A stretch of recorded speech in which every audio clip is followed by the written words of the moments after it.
Hi, I'm Greg Schaefer, and welcome to the Virtual CISO Moment. Daniel Waters joins us today. He is a cybersecurity and technology strategist, startup advisor, business builder, cybersecurity subject matter expert, and thought leader. Dan, thank you so much for joining us today. Thank you, Greg. Absolute pleasure to be here with you. Very pleased about all the work you've been doing, and I've been following for a while.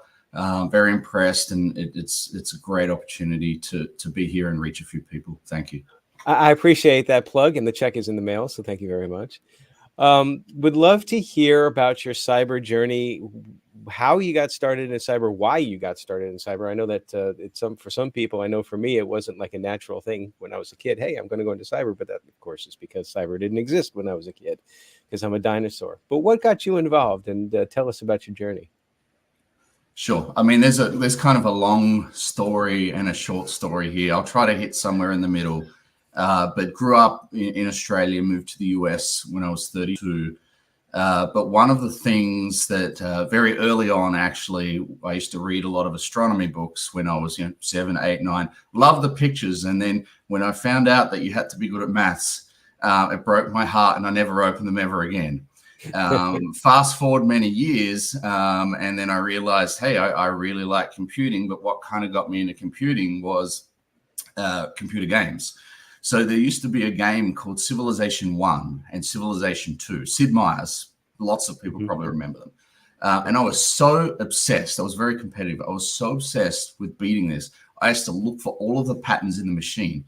And that passion for the patterns and being able to essentially learn and beat the machine moved forward into, okay, well, there's actually some logic here. I want to understand that logic, which led to the math, which led to the evolution, which led to everything you're seeing today. So that catapulted me, if you will, into a degree in computer science. And then, had a great fun. The University of Tasmania, the humble University of Tasmania in Australia. And I was just very fortunate from there, after really working very hard, to go from more of a traditional computer science core background, algorithms and metrics, operating systems, kernel, software engineering, etc. And then back in the day, I think you alluded to it, security was more native. No one essentially mentioned the word cyber. Really, I would say that stays with me today in terms of how I think about solving problems. But over time, gravitated more towards the business side, consultation, helping businesses, helping people, and really finding new and interesting creative ways to apply that foundation that I had accumulated and applying that in different ways to solve at the business level, which is exactly where I am today. Well, what just from, you talked about applying at the business level. What does that mean, like in layman's terms? It means a couple of different things, but really, you think about fundamentally, what are we trying to do in business? We're trying to keep people employed. Sometimes we're trying to invent things. We're trying to evolve and bring things to the market, new medicines that people depend on, new inventions, new ways of scaling operations to drive products, to a cheaper price point.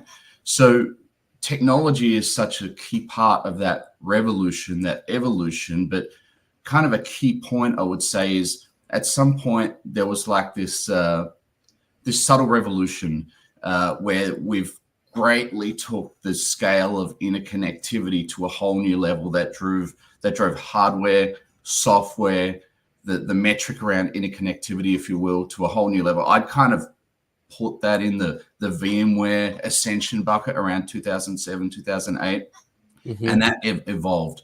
So from a business perspective now, we're so interconnected, and there's so many ways to make money for businesses. They are so dependent on security. So security is just so ingrained into the overall thought process now, much less than it was 15 years ago. So everything needs to be a starting point around business risk, business performance for me.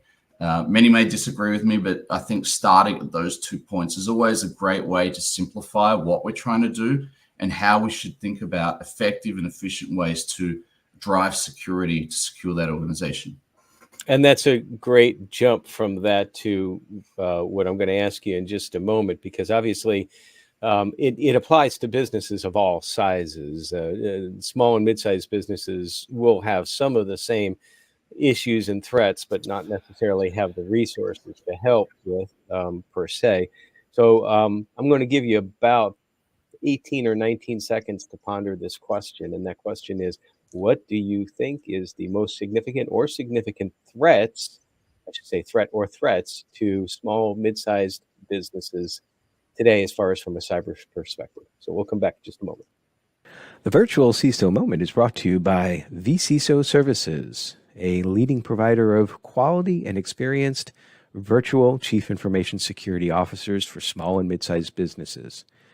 Check them out at vcisoservices.com. All right, Dan, you probably already had an answer teed up, I think, because we talked about this before. But what do you think? What's one of the most significant threats to small and mid-sized businesses today as far as cyber goes? Well, if you asked me on Monday or Tuesday or Wednesday, you might get a different answer every day. But I think really what it comes down to is, when it comes to computing, when it comes to cyber, there's no magic tricks here. It's all about foundations.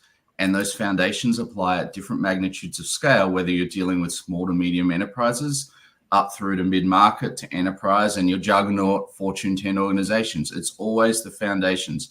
And I think a lot of people get caught up in some of the complexities, some of the cyber beauty pageant, I would call it. What will this give me if I spend all of this money? Well, I like to call that the Maginot Line defense. So prior to World War II, the French actually instantiated, I love the word instantiated, sorry, I just had to drop it in, a concrete fortress. And that was designed to keep out the Germans. But what actually happened in once World War II broke out is the Germans just went around it through the Ardennes. And so my point is that there's a nice analogy there for how overspending or spending can give you a false sense of confidence. Usually it does some good, but it requires some thought process. So I think that is one of the pillars of how I would think about this particular problem. Foundations, be careful where you're spending, how and why, really understanding that. I think the other piece is, as we zero in a little bit more from the SMB side, these folks are just trying to run their business for the most part. They started somewhere, maybe it was a garage, maybe it was a garage plus Amazon, many others, but it's really hard to run a small business, and people get a lot of their emotions caught up in this. So you get a lot of this emotional overcorrection or emotional overbalance. They don't really have 24 hours a day to think about, well, how might someone rob me or hack me or steal my identity, etc.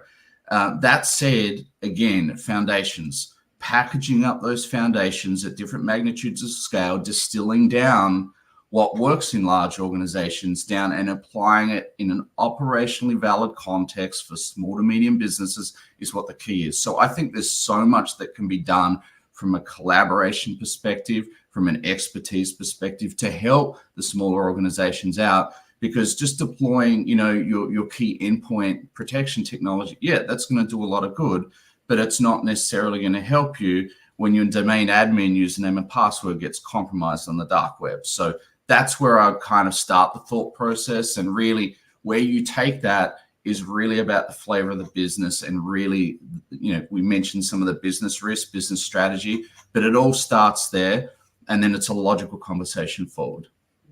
Well, I think that foundation items are so important as well too, and often disregarded because they're not fun, they're not flashy, they're not sexy. It's like in a medium to large size business, a lot of times you have the CISO, they're going to want to bring in some flashy tools and that have great reports with wonderful colors, and they can show the board and all that. But I do agree in that, and I'm pivoting actually from small businesses to large business, but as you said, it kind of affects both to focus on the fundamentals.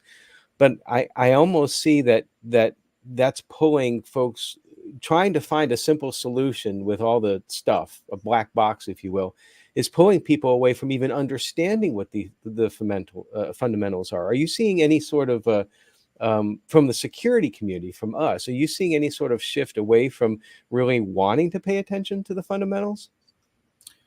Yes, and some of it is deliberate and some of it is subconscious or by accident. And I would really kind of call it the pace of business, pace of IT. If you think about what human behavior looks like in the modern workplace today versus, again, I'm going to kind of single out that 15 years ago point. What we're dealing with is we're inherently ingrained into a highly reactive state. So we're chasing things. It's harder to be proactive. Being proactive is a little bit like the golden chalice now. And so you have this situation which has been very predominant in the last 3 or 4 years since, let's call it 2019, slightly before pre-pandemic, accentuated by the pandemic era, is people are just drained, especially in the cyber, also IT, but especially in the cyber front. We've got an increase in threat and risk landscape. We've got an increase of related actors, but also state-sponsored actors, which is a whole different ballgame when it comes to protecting your environment, protecting your overall business ecosphere across suppliers as well. And so there's a lot that we can be doing to restore some of that balance, get good habits around time management, good habits around team balance, family balance. What happens outside of work is critically important to how you perform inside of work. And I think, especially like across a lot of leadership and really what predominates across industry is people have lost sense of that. The ranking of a high valued employees, who works the hardest, not who works the smartest. And that focus on team that we used to have, I think we've lost some of that. And it's very critical because no successful cyber apparatus is ever going to be dependent on one single team. It's always going to be one single individual. It's going to be defined by a high performing team. Do you think that we lost part of that aspect of team, the team aspect, because of COVID and the increased reliance on video conferencing, or did you see that maybe we were heading in that direction anyway? I think we were heading that direction, and I wouldn't put it all down to remote work. There's obviously a loss of, let's kind of human-to-human chemistry or business chemistry when you're apart. I think people have gotten really great at building the chemistry that they can over remote mechanisms. But I think we were heading down that path just with the pace really driving a lot of these behaviors, time constraints, business demands, all these things are dimensions to the problem. But definitely, I think once we hit COVID, some of the mind shift changed. Mind shift towards business, mind shift to what matters. I'd also say that the overall macro environment provided a kind of stimulus where in many cases it was viewed that it would be very easy to get another job. So it had an inflationary pressure or an inflationary effect on how people think about the workplace. My view is quite simple, and I don't think it's too different from many others. You care about your work, you deliver with quality, you try to deliver with excellence, and you always learn. If you have the mindset, oh, well, I'll just do what I can today and I can just leave a job that I have today and go somewhere tomorrow, there's not much skin in the game, right? And I think to be happy as individuals, we like to have skin in the game, and we like the opportunity to deliver and exceed what's expected of us. Yeah, I think the skin in the game is so important. But you touched on something earlier about chasing things. That was I think an interesting way of putting it. When we were talking about not looking at the foundational items of cyber, is the chasing of things kind of related to this breaking away from teams and looking for, well, for lack of a better word, an easy solution as opposed to looking at the fundamentals? Yeah, I think so. I mean, there's a lot of, greater task delegation, segregation that there ever was. I would argue that just in my personal experience. And then I think there's a lot of transactional behavior of how we actually execute work versus being more programmatic focused or holistic focused is probably a better way to say it. So a great way to think about it is, 10 years ago, did I get 550 emails a day? And of those 550 emails, what's actually valuable? What's actually materially useful to the business? You add up how much time you had to spend on something you had to quantify as being something you need to deal with. you add that up per business day, how many business days there are a year. And then if you work every day, like some people do, that's 365 days of the year. That's a lot of time you will never get back. Right. And so I think that kind of goes to my next point, a mindset around that time is your best currency, if you will, is very important. And that starts to shift towards, well, how do we actually drive that balance we talked about 10 minutes ago or so, and getting a little bit out of that reactive state, because the reactive state will drive burnout. It will drive the accidental development of bad behaviors. So the brain runs out of glucose. It starts to harden behaviors and put them into the rear of your brain. This is all science. I'm not making it up, I promise. And so the brain only has so much glucose available to it. If it has to cognitively think over and over and over, you start to take shortcuts. You start to feel exhausted. You don't sleep as well. You're grumpy. You're arguing with your wife or your husband or your dog. And it's just a vicious cycle that's very hard to untangle. So I've spent a fair bit of time over the last few years looking at untangling that with a lot of results, and tying that back to the small to medium business world. I don't think it's a Picasso or a science experiment, but it's just dropping in the right guiding principles, the right practices to help them be happier, manage their business more effectively, but also manage their business more securely. So how does someone start there? And when you were talking there, I was remembering a time when I felt that I was so consumed. I felt like that I had to do more, and of course, as I tried to do more, your productivity really starts to go down after a certain amount. So that people that work like 60, 70 hours a week may be less productive than someone that puts in a good 38, something like that, or 40.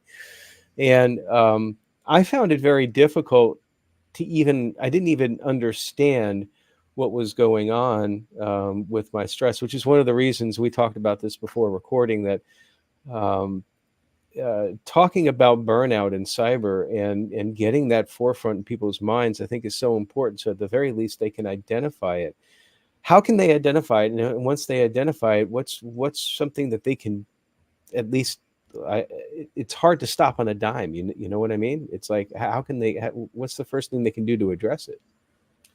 Yeah, and recognizing is an equal problem, right? And we don't want people to necessarily hit bottom of the barrel.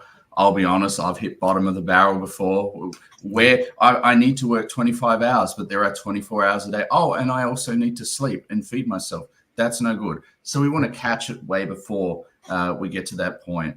I think a lot of the solution here really comes down at the leadership level, but it doesn't have to just be there. But I think getting on a phone call, and everyone will have a frame of reference where someone got on the phone and said, I really appreciate you as a person. I care that you're here. I care that you've just given me 30 minutes of your life, and I really value that we have some kind of business relationship. That makes people feel really great about themselves. And this is nothing to do with cyber and everything to do with cyber at the same time. But having a workplace that shows at the leadership level, mid-management level, if it's a small to medium business, they might not have mid-level management, right? But I think having a leadership-driven message, we care about your time, we care about productivity, we care about quality, is a great place to start, because people, when they open up their laptop, what do?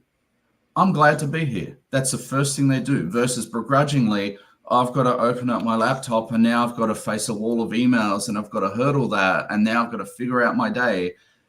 Knowing that people have your back, your colleagues have your back, and it's not all down to you. It comes back to that team environment. I think there's a lot of science that we need to extract to get that team performance, and not calling out people like Napoleon, getting all political or whatever.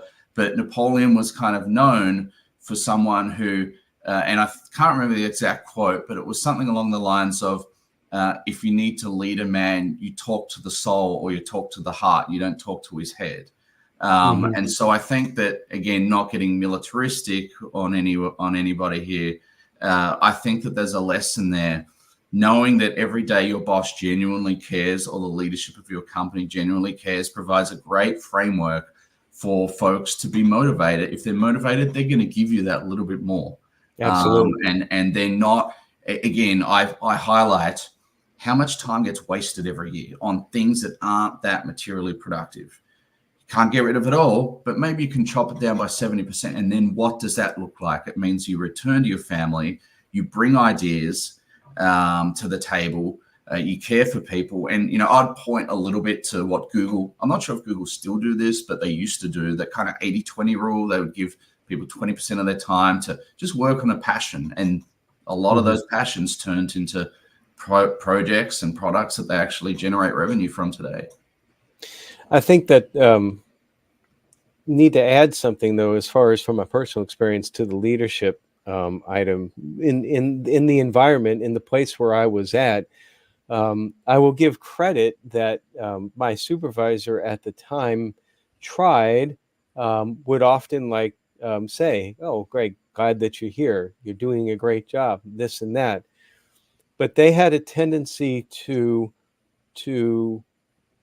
not be consistent. And every now and then there would be like a blow up over something that usually was a misunderstanding. It was usually the fault on their side. But I was at the point where it was like walking on eggshells every time I came in. I didn't know if it was going to be good boss or bad boss day. And that was what was very stressful. And as I told them one time, and I purposely use the pronoun them because I don't want to indicate who they were as far as identification. But I said to them at one point in time, you can give me 10 wonderful compliments, and then when something like this comes up and you bash me for no reason, it erases everything. Right. And they never got it. And so what I ended up having to do, and this is the advice I give folks that are burning out in cyber because of their job, I say, at some point in time, you just got to leave if it's a toxic environment. Yeah, you raised so many great points there. Consistency is critical. You don't want to feel like you're flipping a coin to see if this is going to be a good day or bad day. You should always know what side of the coin that's going to flip. And then I think that some of the authenticity is very important as far as, everything we've been talking about, providing that positive kind of environment. So I think that's very, very key. And then, again, it's not just that interaction between you and that person, but those around you also observe that. And, classic saying, it only takes one bad apple, right? Yeah. And so, you've got to be very careful to conduct yourself. If you're trying to promote an image, if you're trying to illustrate certain brand of leadership, certain principles, you need to be consistent because that, someone will remember that one bad day or that one scolding. And kind of a little bit off topic, but something I think from my Big Four experience that for the most part gets done very, very well is the feedback loop. There's a way of passing back that criticism without it feeling like criticism. It's treated as a behavior, as something that someone is gifting you. And that is something that you can now take forward and say, right, that person just gave me an advantage to actually help my career. And it was transparent, it was truthful, it was productive, it was non-judgmental. And so that's a very important piece to get that feedback loop going. No one's perfect. We're all students of the game. We're always learning. No one knows everything. And so you need to rely on someone to provide that. And if you think about some of the greatest business leaders we have, for example, Jamie Dimon, I've read a number of autobiographical pieces about him. And, what's particularly impressive with him is his focus on mentorship. So mentorship, very important. But that back to what you were saying, you got to have the right mentor, right? And they got to show up. Yeah. Well, we can't avoid the stress, though, in all situations. Inevitably, we are going to encounter it. And I'm sure you've encountered it. And sometimes probably still do, because just being in cyber can be extraordinarily stressful at times. So what's one of the things you do, Dan, to get away from it, to decompress from all the stress? So dare I say, I'm going to embarrass myself. I play a little bit of retro computer games. I don't like the new stuff. It's, medieval Total War II. That's one example. Obviously the physical workout stuff is very important. Yes. But probably a little bit of a differentiator. I really like my history books and anything to do with strategy. So I feel that that's something, whether it's business or economics or cyber or technology, there's always some interesting lessons that you can take from other people. So I try to learn from that and try to reflect on that. It actually helps me relax. They're the main ways that I focus. And then obviously there's the good old fashioned holiday with the kids, which sometimes turns out to be not a holiday. A recent Disney ship trip. But yeah, that's what I do. And I think it's important to identify, what is important to you and how you unplug and kind of stick to that, because we're all different.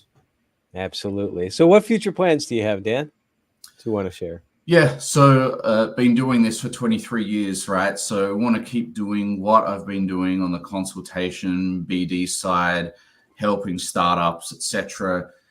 For me, it's probably a point, now that I'm over 40, thinking about what's my legacy. So there's some of that which is tuned to business, results in business, but it's got to be more than that for me. So very interested on the educational side of things. Very interested on helping the next generation. They're taking a step into the pond that was very different for you and I, for example. And so they're entering, I'd say the attributes of that, it's far more complex, more vendors, business climate is, there's more at stake. And so how do you take that step in the right area? It's very confusing for a lot of people. It's often very confusing for me. And so trying to find a way for the next generation to step into this industry on the right foot with confidence, but also not just be purely focused on the OSI model or DNS or some technical engineering type of piece that they're really passionate about. They've got to look at, yes, the technology is important, but it's fitting within an overall problem domain. And I think what's missing from a lot of the folks coming through the mill these days is really understanding that to be successful, you have to identify problems. For that, you need to ask the right questions. If you do not ask the right questions, you will never solve the key problems. And that's all we're doing. We're just solving problems over and over again, slightly through a cybersecurity or technological lens, but really it's just problems over and over again. So for me, reaching people, driving a baseline where I can through high school, elementary school, university, post-grad, just helping people, finding ways to just light that fire within individuals and maybe make a difference over the longer term. So that's what I'm particularly passionate about. I'm also writing a number of books around strategy, funnily enough. So that's part of my future plans to get those out. It could be a series. It may not be a series, but we will see. And I think that's where I'm focused on right now. Whatever I can do to help small to medium businesses and help grow or augment the next startup, if you will. I'll certainly be there to support that, to deploy what I've accumulated very painfully over a very long period of time. Well, I appreciate your servant heart there. I often will say that if you have a heart of a servant, you're always going to be successful, because that's how you measure your success. It's not in anything else, but as you said, your legacy and helping others. So I appreciate that. Thank you. Greatly appreciate you too. And yeah, thank you for the time. I mean, this has been tremendous, and I always learn something about myself when I speak to someone or do one of these. So this is great. And hopefully your show continues to evolve to great heights, particularly into the new year.